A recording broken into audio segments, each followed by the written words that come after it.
here because it was quiet. Because there was nobody here, and you come up here with your gas-guzzling piece of shit, and the exhaust is spewing everywhere, and Don't you sitting swear there. in front of my Shut the daughter. fuck up. Get out. Hey, You're Get sitting out. here. You're Get out. Cheryl, You're, Now. you better step back. Cheryl.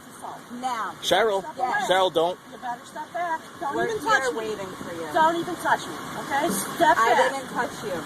I'm Yes. just asking you to be pleasant and courteous, and you guys aren't willing to. That's all. I I'm backed asking up. for. I backed up. There's your exhaust pipe. The wind is blowing in this direction. Then roll up your Why is windows. the goddamn car on? Because my daughter is in here and I Then got the roll air your blown. own windows down. What's the matter with you? You gotta make that much pollution? Is it your right to make that much pollution with this goddamn car anyway? And then you gotta sit in a parking lot.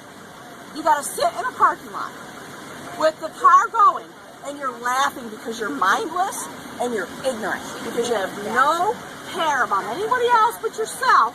What do you do for a living? Marketing. What do you do? What do you do? Marketing. What do you do? Marketing. There you go. And you need this vehicle for your marketing, don't you? Oh, I also have a farm, but that's okay. And you I have need horses. This vehicle for your marketing.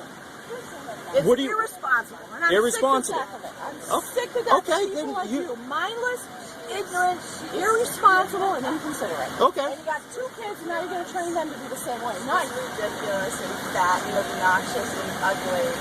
And she's not in a parking spot. And she's complaining about the exhaust of the trucks. Cheryl, You know what? You're so ignorant that you can. And I'm not talking to you. I'm not talking to you. That's how ignorant you are. Okay? Obviously, you're uneducated. Obviously, you're frustrated and intelligent. Obviously, unable to just answer a simple request from another human being. Cheryl. Please turn off the car so I don't have to breathe the exhaust. That's all that's happening here. You